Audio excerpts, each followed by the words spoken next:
Welcome to our channel. నేను మీ లక్ష్మణ్. రెండు తెలుగు రాష్ట్రాలు వరదలతోటి అతలాకుతలం అయిపోయి, ఎస్పెషల్లీ విజయవాడ లాంటి ప్రాంతం అయితే ప్రజలు కొన్ని లక్షల మంది తీవ్రమైన ఇబ్బందులు అయితే గత 4 రోజుల నుంచి ఎదుర్కొంటున్నారు. ఇదే సమయంలో ఆంధ్రప్రదేశ్ ముఖ్యమంత్రి నారా చంద్రబాబు నాయుడు గారు స్వయాన 4 రోజుల నుంచి ఆ నేలల్లో తిరుగుకుంటూ ప్రతి కుటుంబాన్ని పలకరించుకుంటూ వాళ్ళకి కావాల్సిన అన్ని సహాయ సహకారాల దగ్గరుండి ఆయన అందించడం కూడా జరిగింది. ఆయనతో పాటు రాష్ట్రంలోని ఎమ్మెల్యేలు, పార్టీ కార్యకర్తలు మొత్తం అందరూ విజయవాడలో మకాం వేసి ప్రజలకు సేవలు అందిస్తున్నారు. ఇదే అంశంపై ప్రస్తుతం మనతో పాటు మాట్లాడటానికి కృష్ణకుమార్ గారు ఉన్నారు. ఆమెతో కూడా అడుగుదాం, మరిన్ని విషయాలు తెలుసుకునే ప్రయత్నం చేద్దాం. మేడం నమస్తే.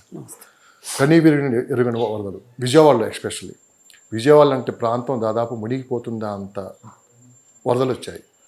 సో ఈ సందర్భంలో స్వయాన ముఖ్యమంత్రి గారే అదే వరద నీటిలో ప్రజల్ని పలకరించుకుంటూ అధికార యంత్రాంగాన్ని కూడా మొత్తం అక్కడే మకాం వేసి సాధ్యమైనంత వరకు రాష్ట్రంలో అందరినీ కదిలించి సహాయ సహకారాలు అందిస్తున్నారు. ఒకసారి బాబు గారిని చూస్తే మీకు ఏమనిపిస్తుంది మేడం? ఇలాంటి లీడర్ కావాలనిపించేలా ఉంది. ప్రజలు కూడా అదే అంటున్నారు, ఈ లీడర్ కదా మనకు కావాలండి.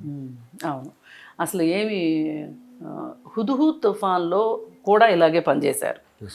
ఆ రోజు ఇంత మాట్లాడుకోలే ఎవరు, కానీ ఈరోజు ఎందుకు ఇంత మాట్లాడుకుంటున్నారు అంటే ఈ మధ్యలో కనుక జగన్మోహన్ రెడ్డి అనే ఒక సీఎం రాకపోయి ఉన్నట్లయితే ఇప్పుడు కూడా ఇంత మాట్లాడుకునేవాళ్ళు కాదు. హుదుహు తుఫానులో అంటే అది కొంచెం పరిమితంగానే వచ్చింది. అయినప్పటికీ అక్కడ నేను బస్సులోనే ఉంటాను, నేను వైజాగ్ వదిలిపెట్టి వెళ్ళను, మీకు కరెంట్ ఇచ్చేదాకా నీళ్ళు ఇచ్చిందాకా నేను వైజాగ్ వదిలిపెట్టి వెళ్ళను అని చెప్పి ఆయన వైజాగ్ బస్సులో కూర్చొని చేశారు. అయితే ఇప్పుడు జరిగిన ఇది దాదాపు 125 సంవత్సరాల తర్వాత వచ్చిన అతిపెద్ద వరద. బుడమేరుకి మధ్యలో వచ్చాయి చిన్న పెద్ద అసలు ప్రతి సంవత్సరం వస్తాయి. బుడమేరు పరివాహక ప్రాంతాల్లో ఉన్న గ్రామాలన్నింటిలో కొన్ని వేల ఎకరాల్లో మునిగిపోతాయి. పంట నష్టం జరుగుతూనే ఉంటుంది. కానీ పాలకులకు మటుకు చేము కుట్టినట్టు లేదు. ఇవాళ ఈ మొత్తం విలయతాండవానికి రాజకీయ సంకల్పం లేకపోవటమే కారణం. ఈ పార్టీ అని లేదు, ఆ పార్టీ అని లేదు, దాదాపు అన్ని పార్టీలు అందరూ చేసేసిన తర్వాత అది పాపం అనండి, తప్పనండి, పొరపాటు అనండి, నిర్లక్ష్యం అనండి, ఏదన్నా కానివ్వండి, అవన్నీ చేసేసిన తర్వాత ఆఖరికి ఈరోజు ఈ పరిస్థితిలో ఈ మొత్తాన్ని ఇన్ని సంవత్సరాలు జరిగిన నష్టాన్ని పూడ్చలేకపోవచ్చు. కానీ ప్రజల బాధలో పాలు పంచుకోవటం, ఒక సహానుభూతిని పొందటం మాత్రం అది కేవలం చంద్రబాబు నాయుడు మాత్రమే చేస్తున్నారని అయితే నేను చెప్పగలను. ఇంత నిర్లక్ష్యానికి గురైన తర్వాత, ఈవేళ ఇంత దారుణం జరిగిన తర్వాత, ఈ దారుణానికి ఏకైక వ్యక్తి అడ్డుగా నుంచొని ఒక రకంగా ఒక తాడి చెట్టులాగా నుంచొని సమాధానం చెప్పగలుగుతున్నాడు అంటే ఆ వయసులో 74 ఏళ్ల వయసులో దాదాపు ఆయనకంటే ఒక 15 ఏళ్ళు దగ్గర 20 ఏళ్ళు చిన్నోళ్ళు కూడా ఎవరు కూడా అంతటి సాహసానికి ముందుకెళ్ళట్లే. అయితే మొదటి రోజు పరిపాటిగా అలవాట్లో భాగంగా వైసీపీ వాళ్ళు చాలా అవాకులు చవాకులు పేలారు. ఇవాళ కన్నాల్లో దొరికిన అదే కలుగుల్లో దూరిన ఎలుకల్లాగా ఎవరు మాట్లాడలేకపోతున్నారు. ఈ మాట్లాడలేకపోవటానికి కారణం ఏంటి అంటే ఆ రోజు జరిగింది చూసి ఎవ్వరికి వాళ్ళకి నోట మాట రాక, ఏం సమాధానం చెప్పాలో అర్థం కాక, కొంచెం పరిస్థితులు కూడ తీసుకున్నాక వీళ్ళు మాట్లాడటం మొదలెట్టాక వాళ్ళు నోర్లు మూసుకున్నారు.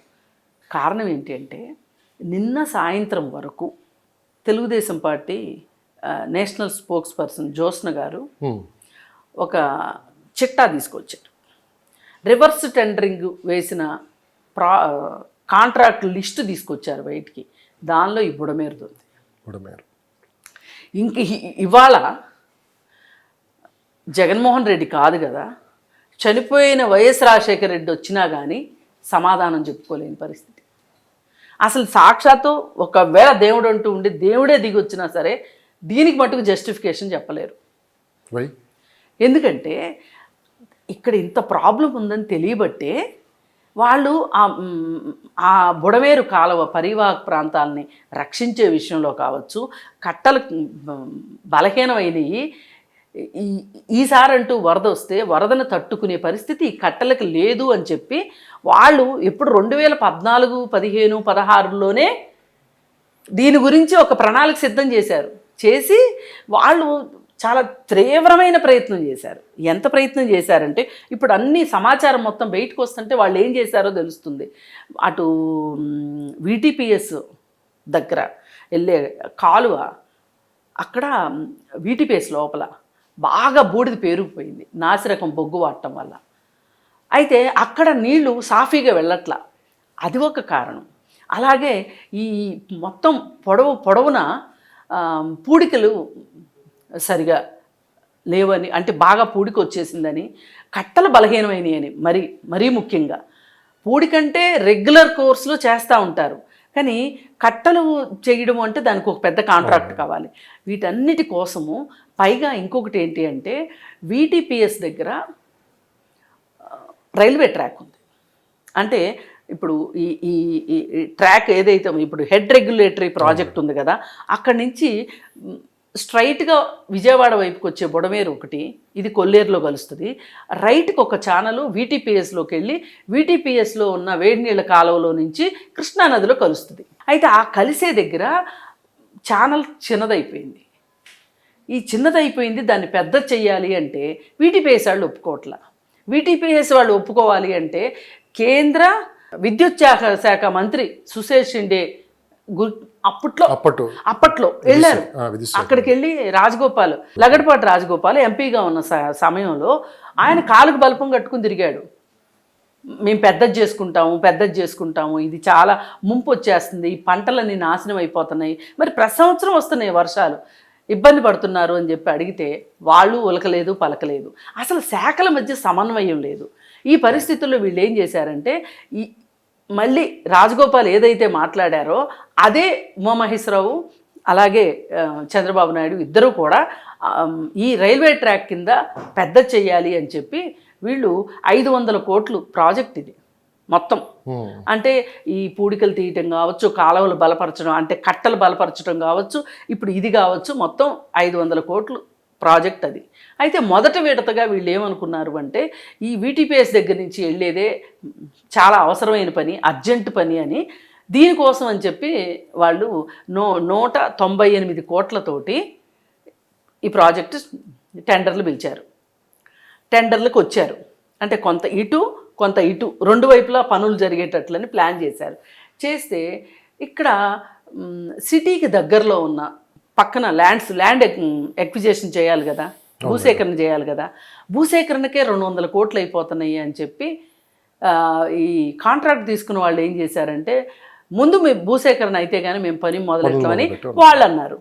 ఈలోపు పుణ్యకాలం కాస్త గడిచిపోయింది. మరి 2019లో కూడా తెలుగుదేశం ప్రభుత్వం కనుక వచ్చి ఉన్నట్లయితే దీనికి ఇంకొంచెం బడ్జెట్ కేటాయించి దీని గురించి ఏదన్నా చేసి ఉండేవాళ్ళేమో, కొంత సేవ్ అయ్యేవాళ్ళు. అప్పుడు తర్వాత జగన్మోహన్ రెడ్డి వచ్చిన తర్వాత ఆయన రివర్స్ టెండరింగ్ విధానం పట్టుకొని వచ్చి, అంటే ప్రపంచంలో ఏ దేశంలోనూ లేదు, వాళ్ళ వైసీపీ బుర్రల్లో మాత్రమే పుట్టింది ఇది, పుట్టిన మానసపుత్రిక అనమాట. ఈ మానసపుత్రిక ఈరోజు ఇంత దారుణం చేయడానికి ఉపయోగపడింది. మీరు కరెక్ట్గానే మాట్లాడుతున్నారు. 100% లేదు. జగన్మోహన్ రెడ్డి గారు ఒక మాట అన్నారు, కేవలం చంద్రబాబు నాయుడు గారు ఇల్లు మునిగిపోకుండా ఉండటానికే కొన్ని వందల గ్రామాలు ముంచేసారు. లేదు, దానికి కూడా నేను సమాధానం. వాస్తవం ఏంటి మేడం అక్కడ జరిగింది? అసలు అది ఒట్టి పిచ్చి మాట. అది ఆ పిచ్చి మాట గురించి నేను తర్వాత మాట్లాడతాను. ముందు ఇది కంప్లీట్ అవ్వాలి. ఈ రివర్స్ టెండరింగ్ చేయడం వల్ల ఈ పనులు పోనీ రివర్స్ టెండరింగ్ పిలిచాడు, మరి ఎవడో ఒకటి రావాలిగా కాంట్రాక్టర్. పైగా ఇంకొకటి ఏంటి అంటే ఇక్కడ మనకి 40% మనకు కావాలి. ఇప్పుడు 198 కోట్ల కంటే ఎక్కువ పెంచితేనేమో నువ్వేమి ఆదా చేసావు అంటారు. ఆదా చేద్దాము అంటే ఈయన కమిషన్ ఈయనకి రాదు, ఆ కాంట్రాక్టర్కి మిగిలేదు, ఆ కాంట్రాక్టర్కి మిగలదు, అక్కడ పని జరగదు. అందుకని చెప్పి అది కాస్త గోల్డ్ స్టోరేజ్లో పెట్టేశారు. పెట్టేసిన దాని ఫలితం ఈరోజు ఈ 5 సంవత్సరాల పాటు వాళ్ళు బుడమేరు కాలువని నిర్వహించలేకపోవటము, కనీసం పూడికలు తీయకపోవటము, కట్టలు బలహీనపడటము వాళ్ళు చేసిన దుర్మార్గం. అయితే ఇక్కడ ఇంకొక లాజికల్ పాయింట్ ఏంటి అంటే వీళ్ళు జగనన్న కాలనీలు అని మొదలెట్టి ఈ జగనన్న కాలనీలు హైట్లో ఉన్న పొలాలు కొనకుండా అక్కడ కూడా పిల్లి పేరేసే తక్కువ రేటుకి పొలాలు కొని లో డెప్త్ లో ఉన్న ఏరియాలో లో లెవెల్లో ఉన్న పొలాలు కొన్నారు తక్కువ రేటుకి. కొని వీళ్ళు గవర్నమెంట్కి ఎక్కువ రేటు చూపించారు. ఆ స్కామ్ కూడా బయటకు వచ్చింది కదా, ఆవు భూముల స్కామ్ ఇవన్నీ వచ్చినాయి కదా.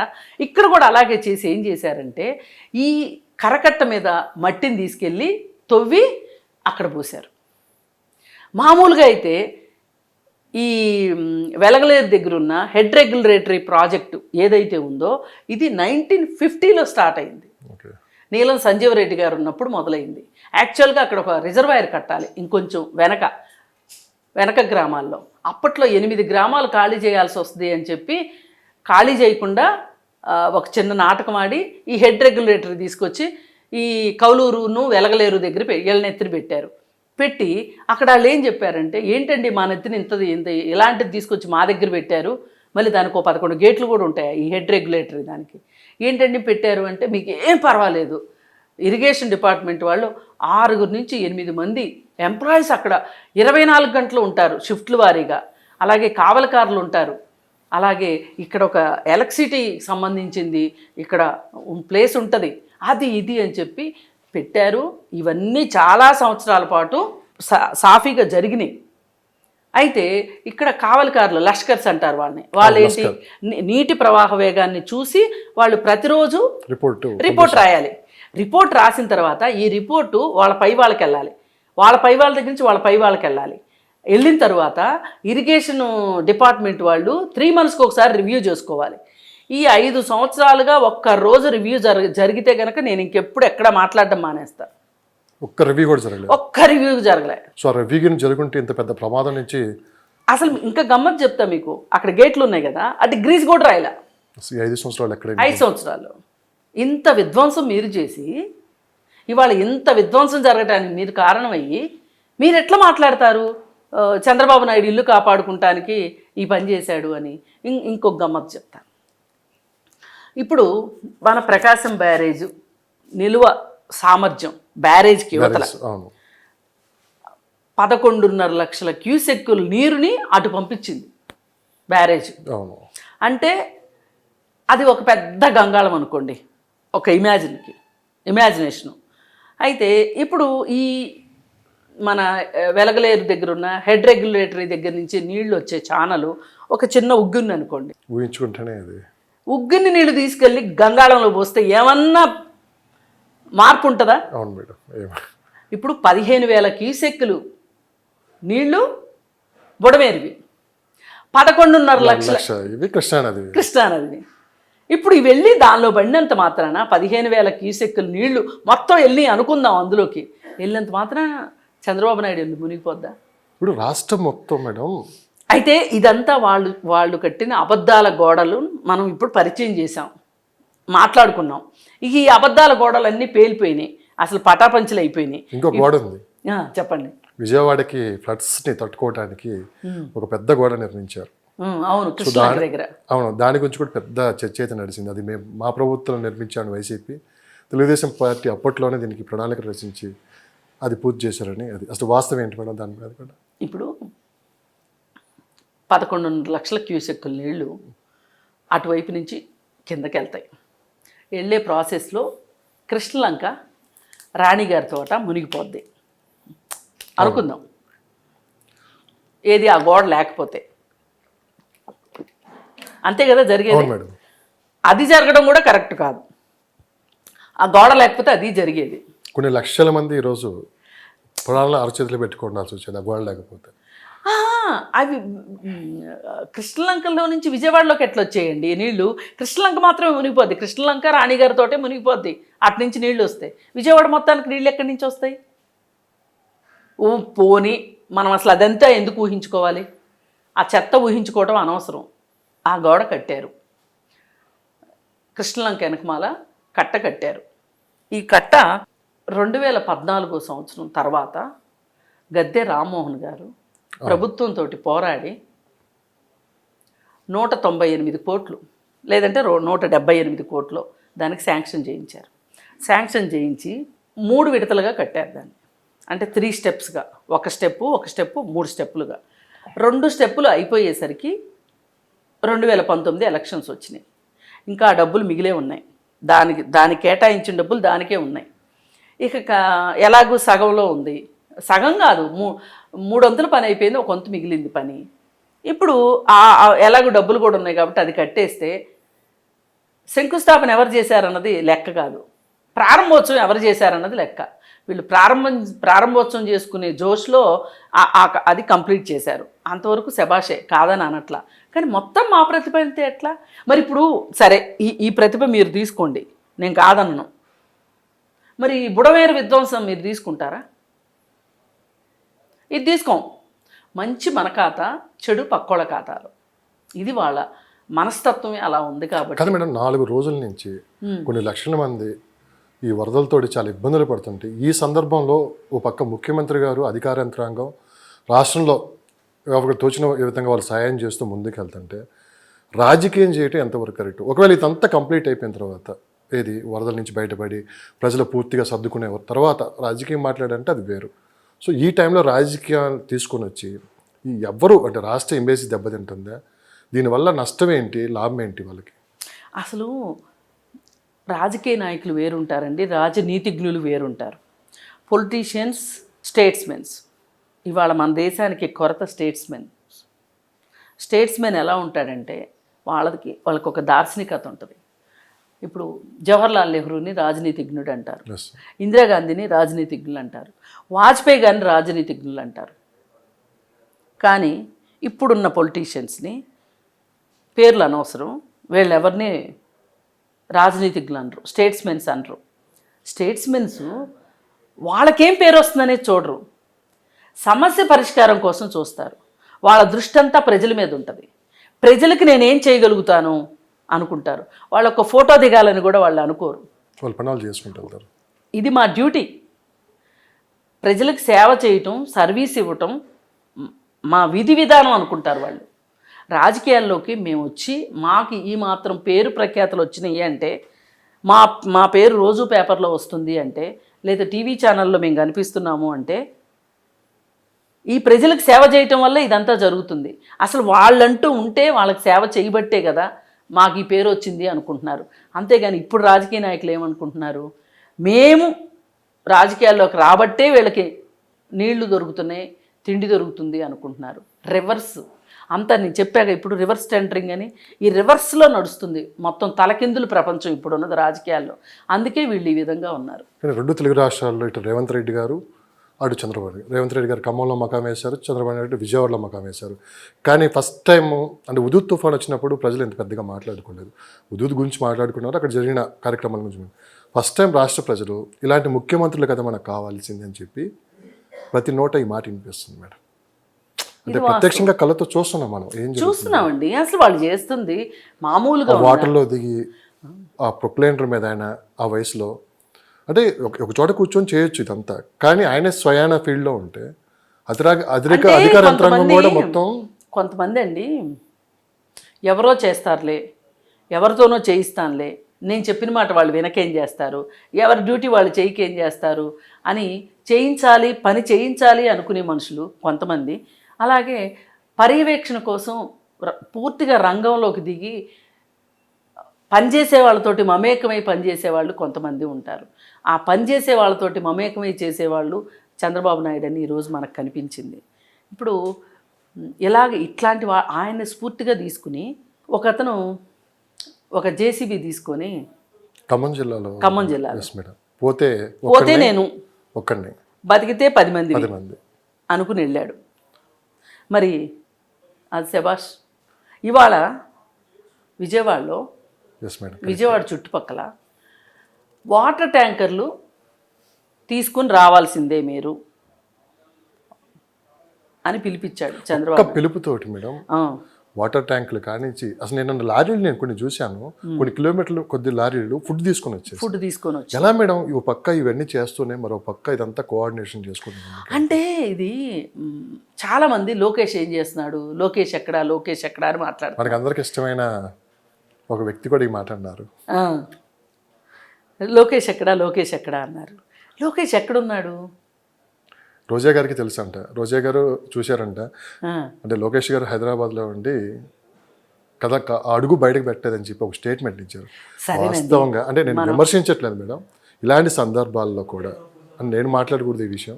ఇలాంటి సందర్భాల్లో ఈ విధంగా మాట్లాడే ఎంతవరకు కరెక్ట్ అని చెప్పి రాష్ట్ర ప్రజలు అడుగుతున్నారు. అసలు కరెక్టే కాదు. గ్రౌండ్ లెవెల్లో ఎవరి పని వాళ్ళు చేస్తున్నారు. కాదండి. హైదరాబాద్ వీళ్ళు ఎప్పుడు వచ్చారనేది ఒక ఫోటో చూపిస్తే అసలు అలా కాదు. రాష్ట్ర ప్రజలు అడుగుతున్నారు ఈ విషయం. రాష్ట్ర ప్రజలు అడగక్కర్లేదు, రోజా గారు ఇంకోసారి మాట్లాడక్కర్లేదు. సమాధానం పని జరుగుతుందిగా అక్కడ. ఇప్పుడు డ్రోన్ల ద్వారా ఫుడ్ బాస్కెట్లు ఇస్తున్నారు. ప్రతి ఇంటి మీదకి ఫుడ్ బాస్కెట్ వెళ్తుంది. ఇప్పుడు అపార్ట్మెంట్స్ చాలా ఎక్కువ ఉన్నాయి, మల్టీ స్టోరీడ్ బిల్డింగ్స్ ఉన్నాయి, అలాగే స్టాండ్ ఎలోన్ అపార్ట్మెంట్స్ ఉన్నాయి. అయితే ఈ అపార్ట్మెంట్స్ ఫస్ట్ ఫ్లోర్ వరకు నీళ్ళు వచ్చేసినాయి, వాళ్ళు కిందకి రావడానికి వీల్లేదు. చాలామంది పడవలు వేసుకొని వెళ్ళి ఫుడ్ ఇస్తున్నారు. కానీ అసలు ఈ డ్రోనుల ద్వారా ఫుడ్ ఇస్తే ఎలా ఉంటుంది అని ఒక ఆలోచన వచ్చి ఈ డ్రోనుల్ని ఆపరేట్ చేసే దగ్గర ఆ టీం మొత్తాన్ని లోకేషే పర్యవేక్షిస్తున్నాడు అనేది వాస్తవం. మొన్న రివ్యూ మీటింగ్ లో పవన్ కళ్యాణ్ గారు కూడా ఆ వీడియో చూపించారు. డ్రోన్ తోటి ఫుడ్ సప్లై చేసే వీడియో చూసి ఆయన చాలా సంతోషపడుతున్నారు. మనం ఇంత టెక్నాలజీ వాడుతున్నాం అని చెప్పి ఈ సమయంలో అంటే బాబు గారికి ఉన్న విజన్ గురించి ఆయన ఆ వీడియోలో చూపిస్తూ ఉన్నారు. అయితే ఎవరి పని వాళ్ళు చేశారు. అసలు వీళ్ళకి ఇప్పుడు వీళ్ళు చెయ్యాల్సింది చేస్తున్నారండి. ఒక రాజకీయ నాయకుడు ఏం చేయగలడో అది చేస్తున్నారు. ఇన్నాళ్ళు చేసేవాడు కనిపించకపోయేసరికి గత 5 సంవత్సరాలు వీళ్ళు చేసింది చాలా గొప్పగా అనిపిస్తుంది. వాళ్ళ డ్యూటీ వాళ్ళు చేస్తున్నారు. కాకపోతే ఇక్కడ మెచ్చుకోవాల్సింది ఏంటి అంటే ఒక్క క్షణం కూడా ఇప్పుడు ఎవరేం చేస్తారు చెప్పండి. 5 ఏళ్ళు అయితే ఆయనేగా సీఎం. ఇప్పుడు 5 ఏళ్ళు జగన్మోహన్ రెడ్డి ఏమీ చేయకపోతే ఏం చేశారు? 11 సీట్లు ఇచ్చారు, అది వేరే విషయం. కానీ 11 సీట్లే చాలు అని చంద్రబాబు నాయుడు కూడా అనుకుంటే ఈరోజు కూర్చోవచ్చుగా ఇంట్లో. ఎవరు కాదంటారు? కానీ కూర్చోకుండా ఎందుకు తిరుగుతున్నాడు అనేదే ప్రత్యేకత ఇక్కడ. అర్ధరాత్రి 3:30 అప్పుడు ప్రజల్ని పలకరిస్తూ ఆ వాటర్లో తిరుగుతున్నాడు. అసలు నిద్రపోతుంది ఎప్పుడు, ఆయన పనిచేస్తుంది ఎప్పుడు? ఒకటే గతంలో చూసాము. ఆయన ఆ విధంగా ఒక ఆర్గనైజ్డ్గా ఆయన ఒక సీఈఓ అని చాలామంది ఎక్కిరిచ్చారు. ఆయన పొలిటీషియన్ కాదు, సీఈఓ అన్నారు. సీఈఓకి ఏముంటుంది, పని చేయించుకోవాలనే తాపత్రయమే ఉంటుంది తప్పితే సంక్షేమం గురించి ఆలోచించరు సీఈఓలు అని అంటారు. సరే మీరు సీఈఓ అనుకోండి, ఒక విలేజ్ మున్సూబ్ అనుకోండి, ఇంకోటి అనుకోండి, అక్కడ పని జరుగుతుందా లేదా కావాల్సింది. ఇప్పుడు అసలు ఆయన చెప్పగానే వాటర్ ట్యాంకర్ యజమానులు అందరూ ఎందుకు వచ్చారు? అదే ఈయన అక్కడే కూర్చొని ఎక్కడ తాడేపల్లిలో ఆయన ఇంట్లోనో బెజవాడ కలెక్టర్ ఆఫీస్లోనో కూర్చొని ఈ పిలిపిస్తే వచ్చేవాళ్ళు కదా. 100%. ఇప్పుడు వాళ్ళు వచ్చింది ఎందుకు అంటే ఆయనే అంత చేస్తున్నప్పుడు మనం చేయకపోతే ఎలా అని చెప్పి వచ్చారు. ఇప్పుడు రాజధానికి భూములు ఇచ్చిన విషయం కూడా ఇక్కడ లింక్ చేయొచ్చు. 35,000 ఎకరాలు ఆయన మీద నమ్మకంతోనేగా ఇచ్చింది. అదే నమ్మకం ఈరోజు ఈ వాటర్ ట్యాంకర్లు వచ్చినాయి. అదే నమ్మకం ఈరోజు హోటల్ ఇండస్ట్రీ వాళ్ళు మీరు ఇవ్వాల్సిందే, ఫుడ్ ఇవ్వాల్సిందే, మీరు బిజినెస్లు చేసుకుంటారో మానుకుంటారో తర్వాత విషయం, మీరు ఫుడ్ ఇవ్వాల్సిందే అని హోటల్స్ నుంచి ఆ హోటల్ ఇండస్ట్రీస్ యొక్క ఫెడరేషన్ ఒకటి ఉంటుంది, వాళ్ళతోటి మాట్లాడి హోటల్స్ నుంచి వస్తుంది ఫుడ్. అలాగే విజయవాడ మున్సిపల్ కార్పొరేషన్ వాళ్ళు రీహాబిలిటేషన్ సెంటర్స్ పెట్టారు, అక్కడ కూడా ఫుడ్ అక్కడి నుంచే వస్తుంది. అసలు గమ్మత్తు ఏంటి అంటే ఫుడ్ చాలలేదు అని కొట్టుకుంటారు, కానీ ఫుడ్ వేస్టేజ్ అయ్యింది. వీడియోస్ చూసాం, ఎక్కువ ఫుడ్ వచ్చేసింది అనేది కూడా వచ్చింది. ఇంకా అన్నిటికన్నా ఇంకా గమ్మత్తు ఏంటి అంటే ఆలోచనను మెచ్చుకోవాలండి. రాష్ట్రం మొత్తం మీద ఉన్న ఫైర్ ఇంజన్లు మొత్తాన్ని పిలిపించి ఫైర్ ఇంజన్లు క్లీన్ చేస్తున్నాయి ఇళ్ళని. అనుభవం ఉన్న నాయకుడు అంటే ఏంటో స్పష్టంగా, ఎందుకంటే హుదూద్ తుఫాన్ అప్పుడు అంటే ముందు ఎక్స్పెక్ట్ చేయలేదు, తర్వాత హుదూద్ తుఫాన్ అప్పుడు ఏమేమి అవసరం ఉన్నాయో అన్నీ మొత్తం ఆ రోజు సమకూర్చుకొని ఈరోజు మళ్ళీ ఇలాంటి ఫ్లడ్స్ రావటం, మళ్ళీ ఇది బాగా ఉపయోగపడింది. ఆ రోజు దగ్గరుండి ఆ ప్లేస్లో కూర్చొని చేయటం వల్ల. ఇప్పుడు వరద పోయాక మిగిలేది బురదే కదా, అది కూడా క్లీన్. ఆ బురద కొంతమంది ఏమో పక్క మనుషులకు పోస్తున్నారు, ఆయనేమో ఫైర్ ఇంజిన్లు పెట్టి క్లీన్ చేస్తున్నారు. ఇప్పుడు రోజా లాంటి వాళ్ళు ఆ బురద తీసుకొని ఎదురు వాళ్ళకి పోస్తున్నారు, వాళ్ళేమో క్లీన్ చేస్తున్నారు. ఇప్పుడు వాళ్ళకు పూసిన బురదను కూడా క్లీన్ చేసుకోవాల్సి వస్తుంది. ఆ క్లీనింగ్ ఎలా చేసుకుంటున్నారు అంటే సేవ ద్వారా పనిచేయటం ద్వారా, ఎఫెక్టివ్గా పనిచేయటం ద్వారా, టెక్నాలజీ ద్వారా పనిచేయటం ద్వారా, మనసు పెట్టి చేయటం ద్వారా విశ్రాంతి లేకుండా పనిచేయటం ద్వారా వాళ్ళు బురద కొడుకుంటున్నారు. వీళ్ళ పని అది, బురద పూయటమే వీళ్ళ పని. ఈ సందర్భంలో ఇంకొకటి మేడం, పవన్ కళ్యాణ్ గారి మీద కూడా తీవ్రమైన విమర్శలు చేశారు. పవన్ కళ్యాణ్ గారు అసలుకి ఎక్కడ కనిపించలేదు, సహాయ సహకారంలో ఆయన ఒక డిప్యూటీ సీఎం ఆయన కనపడలేదు అని చెప్పి విమర్శలు చేశారు. ఆయన వెంటనే బయటకు వచ్చి ఒక మాట అన్నారు, నేను గిన ఆ వరద ప్రాంతాల్లో పర్యటిస్తే చాలా తీవ్రమైన ఇబ్బందులు ఉంటాయని చెప్పి, ఫ్యాన్స్లు కావచ్చు, అసలు ముందు అక్కడ జరిగే పనులన్నీ ఆగిపోతాయని చెప్పి ఇప్పుడు ఆయన పని ఆయన చేశారు. ఇంకొక మాట కూడా ఉందండి, ఆయన సింగపూర్ వెళ్ళాడు అన్నారు. అలాగే గత 2-3 రోజులు నేను కనిపించట్లేదు అది ఇది అని మాట్లాడుతాను. ఒకటి చెప్తాను, ఇప్పుడు నేను వస్తే నాకు ఇబ్బంది ఏంటంటే ఈ సహాయక చర్యల్లో ఇబ్బంది పడిపోద్ది. ఒకసారి అందరిని మీద పడటం, దానివల్ల అధికార యంత్రాంగానికి కూడా ఒత్తిడి అవుద్ది. దానివల్ల నన్ను వాళ్ళు చెప్పడం వల్ల రాలేకపోయాను. అది నిన్న మీకు క్లియర్ కట్గా తెలియజేశాను. ఇంకా దీన్ని విమర్శించాలని ఎవరన్నా వైసీపీ నాయకులు అనుకుంటే భవిష్యత్తులో ఎప్పుడైనా సరే మీరు నాతో పాటు రావచ్చు, ఎక్కడికైనా సరే నాతో పాటు నా కాన్వాయ్లో తీసుకెళ్తాను మిమ్మల్ని, నాతో పాటు నడవండి. ఎలా ఉంటుందో మీకు అర్థం చేసుకున్నప్పుడు అప్పుడు మీరే సలహా ఇస్తారు. వరదలు వస్తాయని ఎవరూ కలగలేదు. ఆయన సింగపూర్ వెళ్ళాడు. వెళ్ళిన తర్వాత వరదలు వచ్చిన తర్వాత వచ్చాడు. వచ్చిన తర్వాత ఎందుకు ప్రజల్లోకి రాలేదు అంటే ఇప్పుడు మీరు చెప్పిన తొక్కిసలాట.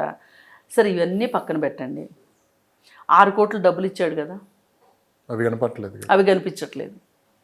కార్యకర్తలు ఆయన వచ్చాడు అనుకోండి, పవన్ కళ్యాణ్ వచ్చాడు అనుకోండి, ఈయన ఫోటోలు దిగటానికే వచ్చాడు, దానివల్ల ఎంత తొక్కిసలాట అయిందో చూడండి అనేవాళ్ళు, ఆ విధంగా అనేవాళ్ళు. ఇప్పుడు చంద్రబాబు నాయుడు వస్తేనేమో ఫోటోలు దిగటానికి వచ్చాడు అంటున్నారు, పవన్ కళ్యాణ్ రాకపోతేనేమో రాలేదు అంటున్నారు. ఎందుకో ఈసారి ప్రజలు చాలా క్లారిటీగా ఉన్నట్లు ఉన్నారు, 100% క్లారిటీగా ఉన్నారు. అసలు ఎవరు వెళ్ళి ఎంత వాళ్ళని రెచ్చగొట్టాలని చూసినా మొదటి రోజు కొంచెం అంటే ఫస్ట్ డే కష్టం కదా ఎట్లయినా. ఇప్పుడు పిల్లలు కూడా ఫస్ట్ క్వార్టర్లీ ఎగ్జామ్స్ బాగా రాస్తారా, హాఫ్ ఇయర్లీ ఎగ్జామ్స్ కొంచెం బాగా రాస్తారు, ఫైనల్ ఎగ్జామ్స్ బాగా రాస్తారు. అట్లాగే మొదటి రోజు కొంచెం తొట్టుపాటు పడిన మాట వాస్తవం, కొంచెం గందరగోళము వచ్చిన మాట వాస్తవం. ఆ రోజు కొంచెం ప్రజలు మాట్లాడారు, కానీ తర్వాత ప్రజలు మాట్లాడడం మానేశారు. మాకు అన్నీ అందుతున్నాయి. అసలు ఇంకా ఒక పెద్ద మాట ఏంటి అంటే, ఎవరి దగ్గరైనా పాల ప్యాకెట్లు ఎక్కువ ఉన్నాయి అనుకోండి, వాళ్ళు పక్క వాళ్ళకి షేర్ చేస్తున్నారంట. ఇదివరకు ఉండేది కాదు, అమ్మో దాచుకుందాం, రేపు మనకు లేకపోతే ఎట్లా అనే ఒక రకమైన స్వార్థం ఉండేది. ఇవాళ ఈ వాతావరణంలో మనుషుల్లో అది కూడా వచ్చింది. అది కరోనా తర్వాత వచ్చిన మార్పు అనుకోండి, లేదంటే చంద్రబాబు నాయుడు చేస్తున్న విధానం చూసైనా సరే, ఏది ఏమైనా ప్రజల్లో కూడా మార్పు వచ్చింది. ఒక దార్శనికత ఉన్న ఒక పొలిటికల్ లీడర్ ఉంటే ప్రజల్లో కూడా ఎంత మార్పును తీసుకొస్తారు అనేది ఇప్పుడు కనిపిస్తుంది. ప్రజల్లోనే కాదు, అధికార యంత్రాంగం ఇప్పుడు స్పష్టంగా కనపడింది. నేను ఇందాక హెడ్ రెగ్యులేటరీ దగ్గర అధికారులు అంతు పంతు లేరు, 24/7 ఉండాల్సిన వాళ్ళు లేరు అని చెప్పాను. వాళ్ళందరూ హ్యాపీగా జీతాలు తీసుకుంటూ ఉండటానికి సిద్ధపడిన వాళ్ళు ఇవాళ చచ్చినట్టు పనిచేయాల్సి వస్తుంది. అంటే రౌతు కొద్దీ గుర్రం అనేది ఎట్లాంటి చోటే. సామాజికవేత్త కాకుండా కామన్ మ్యాన్గా మీరు ఈ ప్రభుత్వం గురించి, 2 తెలుగు రాష్ట్రాల ప్రభుత్వం గురించి, ఇట్లాంటి విపత్కర సమయంలో ముఖ్యమంత్రులు గారు తీసుకున్న చొరవను బట్టి మీరేమంటారు? దీనికన్నా ముందు ఇంకొక విషయం మాట్లాడాలి. నందమూరి ఫ్యామిలీలోనే అది పెద్ద పండుగ వాతావరణం, బాలకృష్ణ 50 years సెలబ్రేషన్స్, 2 ముఖ్యమంత్రులు హాజరవ్వాలి, లోకేష్ బాబు గారు స్వయాన అల్లుడు. కానీ దానికన్నా, ఆ ఫంక్షన్ కన్నా ప్రజలే దైవం, ప్రజలే దేవుళ్ళు అని చెప్పి వాళ్ళు అక్కడ ఉండి పనిచేయటం, ఇవన్నీ చూస్తుంటే మీరేమంటారు? అదేనండి, ఇప్పుడు ఇక్కడ వాళ్ళకి వ్యక్తిగతమైన అవసరాల కంటే, ఇష్టాల కంటే వాళ్ళకి అక్కడ డిమాండ్ ఎక్కువ అవసరమైంది. వాళ్ళు నిర్ణయించుకున్నారు ఇప్పుడు ఏంటంటే, ఇప్పుడు నేను 50 years ఫంక్షన్లో పాల్గొనడం కరెక్టా, ఎంత మన చుట్టం అయితే మట్టుకు. నందమూరి కుటుంబంలోనే అతిపెద్ద ఫంక్షన్ కావచ్చు, అది ఇంపార్టెంటా? అక్కడ హలో లక్షణ అని ఏడ్చే ప్రజలు ఇంపార్టెంటా? వాళ్ళకి ఆ ఇద్దరు కనిపించారు. ఇప్పుడు వాళ్ళు ఇక్కడికి వచ్చినా చేయగలిగింది ఏమీ లేదు. ఎవరేం 5 ఏళ్ళు అయితే వాళ్ళని ఏమీ చేయలేరు. తర్వాత 2 వస్తాయా 3 వస్తాయా అది వేరే విషయం. హుదుహుదు అప్పుడు నేను అంత చేస్తే కూడా ప్రజలు నన్ను గెలిపించలేదు, ఇప్పుడు మాత్రం నేను ఎందుకు చెయ్యాలి అని చంద్రబాబు నాయుడు అనుకుంటే కూడా ప్రజల మీద కక్ష తీర్చుకున్నట్లు అయ్యేది తప్పితే ఉపయోగం ఏమైనా ఉండేదా? ఇవాళ ఆయన జైల్లో ఉన్నప్పుడు, అక్రమ కేసు ద్వారా జైల్లో ఉన్నప్పుడు ఎంత ప్రజాదరణ వచ్చిందో మద్దతు వచ్చిందో ఇవాళ అంతకంటే రెట్టింపు మద్దతు వచ్చింది. 94 ముఖ్యమంత్రిని మళ్ళీ చూస్తున్నాం. 94 కానివ్వండి, 2004 కానివ్వండి, ఎప్పుడన్నా అవనివ్వండి, చంద్రబాబు నాయుడు స్టైల్ డిఫరెంట్ అండి, అది ఒప్పుకొని తీరాలి. కాకపోతే కొన్ని ప్రపంచ బ్యాంకు విషయాలు కావచ్చు, అట్లాంటి వాటిల్లో ముందడుగేసి ఆయన కొంచెం విమర్శల పాలైన విషయం, విద్యుత్ ఉద్యమం దగ్గర విమర్శల పాలైన విషయం, ఇవన్నీ చూసాం. కానీ దురదృష్టం ఏంటి అంటే పళ్ళున్న చెట్టుకే రాళ్ళు వేస్తారు అన్నట్లుగా ఇవే పనులు ఇంకొకళ్ళు చేస్తే వాళ్ళని ఎవరు అనటానికి కూడా సాహసించరు, అనరు కూడా. కానీ చంద్రబాబు నాయుడు చాలా విమర్శకులు దాటికి తట్టుకుని నిలబడ్డ వ్యక్తి. అందుకే ఎవరన్నా ఏమన్నా అన్నా కానీ పెద్ద పట్టింపు ఉండదు. ఇప్పుడు ఒక రకంగా అసెంబ్లీలో గత 19 నుంచి 24 మధ్యలో అసెంబ్లీలో తన ముందు ఆయన రాజకీయ భవిష్యత్ అంత వయసు లేని వాళ్ళు కూడా వచ్చి ఇష్టారీతిని మాట్లాడుతుంటే నవ్వుకుంటూ కూర్చున్నాడు. మీ అమాయకత్వం సంతకెళ్ళా అన్నట్లు, మీ బతుకులెంత, మీరెంత, మీకేం తెలుసు, మీకేమి రాజకీయ అనుభవం ఉంది, మీకు ఉన్నదల్లా కేసుల అనుభవం, జైలు అనుభవమే అని ఆయన నవ్వుకుంటా కూర్చోవటం చూస్తే మనకు అర్థమవుతుంది. ఒక రకమైన నిర్వేదమైన నవ్వులు నవ్వుకుంటూ కూర్చున్నాడు ఆ రోజు అసెంబ్లీలో. మరి ఆ తరువాత ఇప్పుడు అధికారంలోకి వచ్చిన తర్వాత అందరూ ఏమనుకున్నారంటే అసలు వచ్చిన వెంటనే Chandrababu Naidu operation red book తీస్తాడు, చాలామందికి ఏదేదో జరిగిపోద్ది అనుకున్నారు. ఏది జరగలేదు. అసలు చేత కాదు. తెలుగుదేశం వాళ్ళే విమర్శించడం మొదలెట్టారు. ఈయనకి సిఐడిని మేనేజ్ చేయటం రాదు, ఈయన ఇంటెలిజెన్స్ని మేనేజ్ చేయటం రాదు, ఆ 2 శాఖల్ని దగ్గర పెట్టుకుంటే ఎంతమంది మీద కక్ష తీర్చుకునే పని, అసలు ఏమీ చేతగానోడైపోయాడని ఒక రకంగా ఒక నిరుత్సాహంలోకి కూడా వెళ్ళిన మాట వాస్తవం. కానీ ఆయన అనుకునేది ఏంటి, నాకు అధికారం వచ్చింది కక్ష తీర్చుకుంటానికి కాదు, చట్టం తన పని తాను చూసుకుంటుంది. సేవ అనేది తర్వాత, అసలు ముందు చట్టం తన పని తాను చూసుకుంటుంది అనుకున్నాడు ఆయన. చట్టం చేసే పని నేను ఎందుకు చెయ్యాలి, రాష్ట్రాన్ని గాడిలో పెట్టాలి అనుకున్నారు. పెట్టారు, పెట్టాలని ప్రయత్నంలో ఉన్నారు. అందుకే ఇది నా పని కాదు, అది చట్టాల పని, పోలీసుల పని, కోర్టుల పని, వాళ్ళ పని వాళ్ళు చూసుకుంటారు, నా పని నేను చేసుకుందాం అనుకున్నాడు. మౌనంగా తన పని తాను చేసుకుంటున్నాడు. ఇప్పుడు అర్థమవుతుంది జనాలకి, అసలు మనమేమి శిక్షించక్కర్లేదు, ప్రజలు ఒకసారి శిక్షించారు వాళ్ళని, కాలం ఇంకొకసారి శిక్షిస్తుంది. ఇప్పుడు చంద్రబాబు నాయుడు గారు పనిగట్టుకుని వాళ్ళ మీద కక్ష కట్టి కత్తి కట్టి పోరాటం చేయాల్సిన అవసరం లేదు అనేది ప్రజలకు అర్థమైంది. ఇప్పుడు ఎవరు మాట్లాడరు. ఇక వాళ్ళు ఎలాగూ గాలికి దూలికే పోతున్నారు. ఇంకేంటి వాళ్ళని పట్టుకుని ఆపేది, వాళ్ళని తీసుకెళ్ళి జైల్లో వేసేది. ఇప్పుడు చూసాం కదా, మొన్న సాక్షాత్తు అసలు మాజీ మంత్రులందరూ ఏమయ్యారండి, మాజీ ఎమ్మెల్యేలు, మాజీ మంత్రులు ఏమయ్యారు. మొన్న ఒక మాజీ మంత్రి ఇక్లిచ్చుకుంటా టాటాలు చెప్పుకుంటా పడవలో 4 సూట్ కేసులు వేసుకుని బెజవాడ వచ్చాడు. ఎవరు, జోగి రమేష్. ఇప్పుడు అసలు మరి కేసుకు భయపడ్డాడో, అరెస్ట్ చేస్తానని భయపడ్డాడో, అసలు అంతు లేకుండా వెళ్ళిపోయాడు. ఎక్కడికి వెళ్ళిపోయాడో తెలీదు. మరి మడమ తిప్పని వీరులు వీళ్ళంతా. మరి ఎందుకు కేసులు అనేసరికి పారిపోయారు? వాళ్ళు ఖచ్చితంగా తాడేపల్లి ప్యాలెస్లోనే దాక్కుని ఉంటారు. లేదు అనుకుంటే దేశం మొత్తం మీద ఒక 7-8 అంతఃపురాలు ఉన్నాయి జగన్మోహన్ రెడ్డికి. ఆ 7-8 అంతఃపురాల్లో దాక్కుంటే ఎవరు తీసుకురాగలుగుతారు? పోలీసులు. కానీ ఎన్ని రోజులు దాక్కుంటారు? ఏదో ఒక రోజు అయితే బయటికి రావాల్సిందే కదా. అది అందుకని ఇవాళ ప్రజలకి ఏ నాయకులు ఎలాంటి వాళ్ళు అనేది ఒక క్లారిటీగా తెలిసి వచ్చింది. క్లారిటీ వచ్చింది. తొందరగానే విజయవాడ ప్రజలు కోలుకొని ఇటు ఖమ్మం ప్రజలు కూడా ఈ విపత్తు నుంచి బయటపడాలని మనస్ఫూర్తిగా మనం కూడా కోరుకుంటున్నాం. నిజంగా ప్రజలు కూడా ఒక సరైన నిర్ణయం టైంలో 2 ముఖ్యమంత్రులు ఎన్నుకున్నారు. వాళ్ళు కూడా అదే విధంగా ప్రజల సహాయ సహకారాలు అందిస్తున్నారు. ధన్యవాదాలు మేడం. ధన్యవాదాలు.